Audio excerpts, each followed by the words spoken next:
You may know her as Kelly Taylor on Beverly Hills 90210, and she recently released her memoir about her adventures in Hollywood. Please welcome Jenny Garth. Hello, Jenny. So why write a book, a memoir? I mean, that must be an undertaking. It was a challenge. It was a challenge. I was trying sort of between creative outlets, and this was a challenge that I had never undertaken. So I thought, why not? You know, my life is halfway over. No. Was there a point where you went, oh, I've gone too far. I got to turn around and go back. Oh, I can't go back. I've come so far. This morning. It's very exposing. I mean, even though this book is not. You know, it's not a tell-all, it's not a nasty book by any means. It's more of an exploration of myself and my own thoughts and sort of things that have happened in my life and how they have sort of molded me into the person that I am. It's very vulnerable to put yourself out there like that, and people are either going to like it or they're not. And was it very cathartic for you? It was, in a way, yeah. I mean, I've certainly been in a transitional phase in my life for a few years now, so working through a lot of stuff. And, you know, I think in my 40s, I think in your 40s, things like that happen naturally.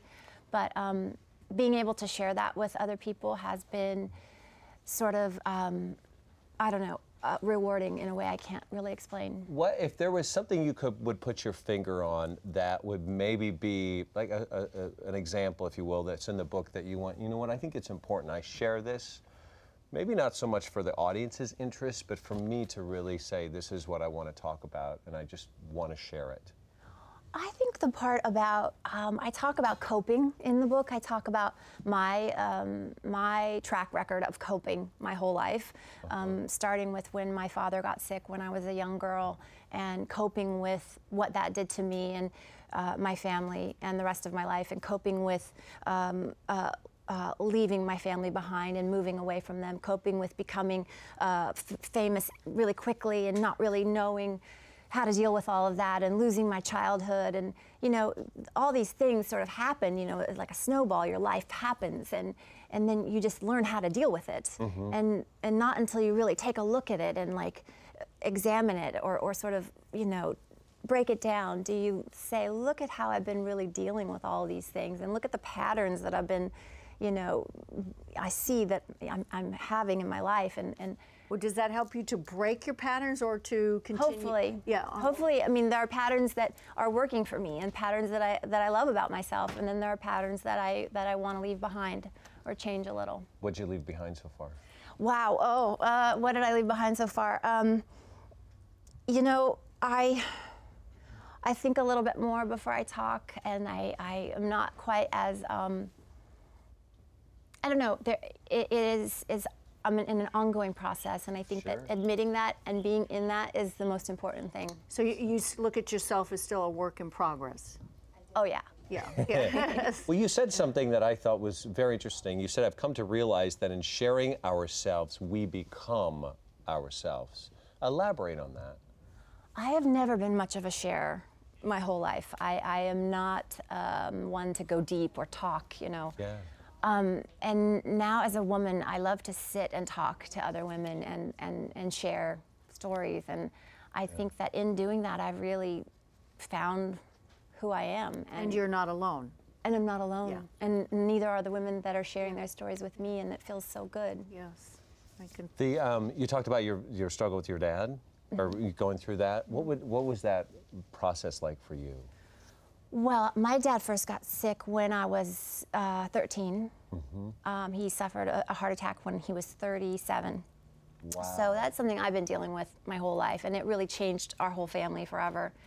And he stayed alive until he was in his 70s. But that was just, you know, every day waiting for the phone to ring and that call to be, you know, the call that I'd been dreading. So that, you know, all my whole life was just like on pins and needles waiting for that. And I don't know, I think that affected me in so many ways, but it's also affected me in really great ways, you know, becoming an advocate for the American Heart Association, and, you know, I educate women now about heart health, and I turned it around. I try to make good out of it. Yeah. But now you've more or less got everything together at this point, and now you keep moving forward, and now you're doing a television series with a very good friend of our home and family here, Tori Spelling, who worked with you on 90210. Right. Yes. So. Yes. Tell us about this new project. Yeah, tell us about it. It sounds so exciting. Oh, we're really excited. We're executive producing it together, so we're like partners off camera and on camera. Oh. Wow. I say we're partners in crime solving, and we have a really great time, and it's really a good creative thing. You know, we're helping write the stories, and these two girls that were on a famous show were famous mystery solvers, crime solvers, like Charlie's Angels. And the show went off the air, so then they didn't talk for a long time. Now they've come back together to figure out that they are going to solve real-life crimes now and form a detective agency called Mystery Girls. How much of your life and Tori's life are kind of mirrored in this a little bit? A little bit, Sounds yeah. familiar. Yeah, we have a lot of fun, a lot of tongue-in-cheek stuff coming in, so. Wow. It I sounds think the audience will like adorable. How do you like wearing the hat of executive producer? Yeah. It's a lot. There are a lot of emails. Yeah. I can't keep up. Well, you have to start sharing. Yeah. You know? Delegating. Delegating, Right. exactly. Right. Well, thank you so much for coming by. Good luck with your book. Yes. It's out already. So, Tori, we send our love and Jenny's book, Deep Thoughts from a Hollywood Blonde, available right now everywhere books are sold. You can pick it up, and you can follow her on her Twitter at Jenny Garth.